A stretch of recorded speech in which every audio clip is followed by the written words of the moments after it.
அனைவருக்கும்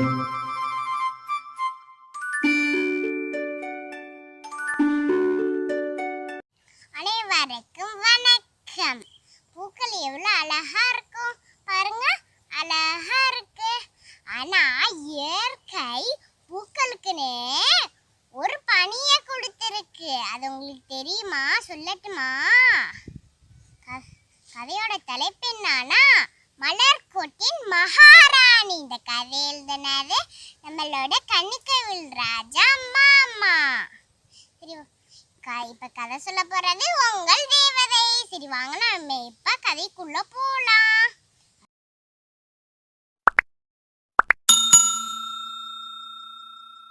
அழகான ஊர்ல யாழினின்னு ஒரு பாப்பா இருந்தா. அவ பிறந்த உடனே அமெரிக்காவுக்கு போனவ.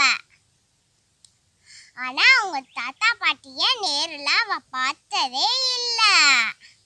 வீடியோ கால்ல தான் பேசியிருந்தா. ஒரு நாள் தன் பாட்டி தாத்தாவை பார்க்க போறதுனால அவ ரொம்ப சந்தோஷமா இருந்தா. விமானத்துல ரொம்ப தூரம் போனதுனால அப்படியே தூங்கிட்டா. அப்பா பாட்டி வீட்டுக்கு வந்தோடனே பாட்டி, யாழினி வந்தாச்சு, என் பேத்தி யாழினி வந்தாச்சு அப்படின்னு சத்தம் கேட்டதும் யாழினி கண்ணை கசக்கிட்டு கண்ணை முழிச்சா. அப்பா பாட்டியை பார்த்தோன்னே அவளுக்கு சந்தோஷம் வந்துருச்சு. பாட்டியை கட்டி படிச்சுக்கிட்டா. அப்பா கொஞ்ச நேரம் ஓய்வு எடுத்த அவளுக்கு தாத்தா வீட்டை சுத்தி காமிச்சாரு. அங்க நிறைய தோட்டங்கள் இருந்துச்சு. அந்த தோட்டத்துல ரோஜா செடிகளும் கனகாமரம் செடிகளும் அப்புறம் மல்லிகை செடிகளும் எல்லாம் பூத்தி கொடுங்கிருந்துச்சு. அப்பா பக்கத்துல சூரியகாந்தி தோட்டங்கள் இருந்துச்சு. அங்க ஒரு குட்டி பூ இருந்துச்சு. அதுக்கு அப்படின்னு முத்தம் விட்டா. அப்பா தலையாட்டிய குட்டி சூரியகாந்தி பூக்கு கை கால்லாம் முளைச்சு கட்டி பிடிச்சிருச்சு. அப்ப யாழினிக்கு பயத்துல மயக்கமே வந்துருச்சு. அப்புறம் அவளுக்கு ஒரு சுழட்டு சுத்துச்சு. ஒரு ராட்டினம் போல ஒரு சுழட்டு சுத்துச்சு. அப்பா கண்ணு முழிச்சு கொஞ்ச நேரம் கழிச்சு கண் முழிச்சு பார்க்கும்போது அவளை சுத்தி ஏராளமான சூரியகாந்தி பூக்கள் இருந்துச்சு. அப்பா ஒரு பெரிய சூரியகாந்தி பூ ஒரு குட்டி பூவா தன் இடுப்புல தூக்கி வச்சிருந்துச்சு. அப்ப ரெண்டு பூக்கள் கிச்சு கிச்சு தாம்பலம் விளையாண்டுட்டு இருந்துச்சு. அப்பா அவளுக்கு யாழினி அப்படின்னு ஒரு சத்தம் கேட்டுச்சு.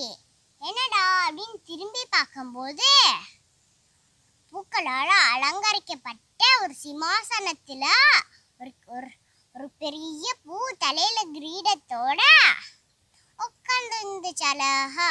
அப்பா யாழினிக்கு தடுமாறி கேட்டா, நீங்க யாரு அப்படின்னு தடுமாறி கேட்டா.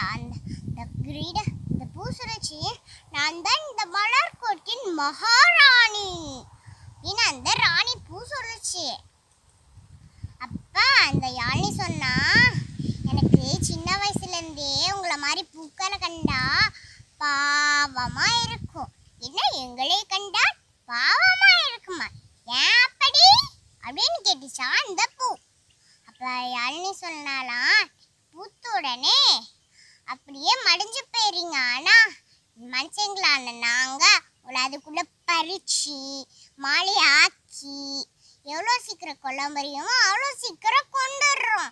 இது எனக்கு பிடிக்கல. அதான் உங்களை கண்டாலே எனக்கு பாவமா இருக்கு அப்படின்னாலா யாழினி. அப்பா அந்த ராணி பூ, நன்றி யாழினி, எங்க மேல இவ்வளோ அன்பு வச்சிருக்கிறதுக்கு. ஆனா நீ ஒன்ன தெரிஞ்சுக்கணும், பூக்களாகிய நாங்கள் அப்படியே மடிஞ்சாலும் மண்ணுக்கு உரமாகிறோம், வண்டுகளுக்கு தேன் தரோம், இறைவனுக்கு மாலையாகிறோம். இதான் இதான் எங்களுக்கு இயற்கை கொடுத்த பனி அப்படின்ச்சான் அந்த கிரீடப்பூ. அந்த யாழினி, அப்படியா ராணி, மன்னிச்சிடுங்க ராணி, நான் தான் உங்களை தப்பா புரிஞ்சுக்கிட்டேன். இனிமே இந்த மாதிரி பூக்கள் மேல அன்பாவே இருக்கிறேன் யாழினி சொன்னாலாம். அப்பா திருப்பி அவருக்கு ஒரு ராட்டினம் போல. அப்பா யாழினி சொன்னா, நான் வீட்டுல யாருக்கிட்டையும் சொல்லாம வந்துட்டேன், அவங்க என்ன தேடுவாங்க, நான் இப்ப போகணும் அப்படின்னாலாம் யாழினி. அப்பா அந்த பூ அவ கையில ஒரு விதைய கொடுத்துச்சு. இந்த யாழினி, இந்த விதைய வாங்கிக்கோ, நீ உன் வீட்டுக்கு போனோன்னே உன் வீட்டுல போய் இந்த இத விதைச்சிட்டு வா. அதுக்கு தண்ணி ஊத்தினாங்க செடியா வளர்ந்து பூக்களா மலர்ந்து உனக்கு மகிழ்வளிக்கிறோம் இந்த அப்படின்னு கொடுத்துச்சான். அப்பா ராணி யாழினிக்கு திருப்பி ஒரு சுத்துச்சான். கண்ணு முழிச்சு பார்க்கும் போது இந்த குட்டி பூக்கிட்ட அவன் நின்றுருந்தாள். அந்த குட்டி பூ அவளை பார்த்து அப்படின்னு சிரிச்சு இருந்துச்சான். அப்பா அந்த குட்டி பூக்கு டாட்டா காட்டிட்டு வீட்டை நோக்கி ஓடினா. அவ்வளவுதான், இதோட கதை முடிஞ்சிச்சு. நன்றி, வணக்கம்.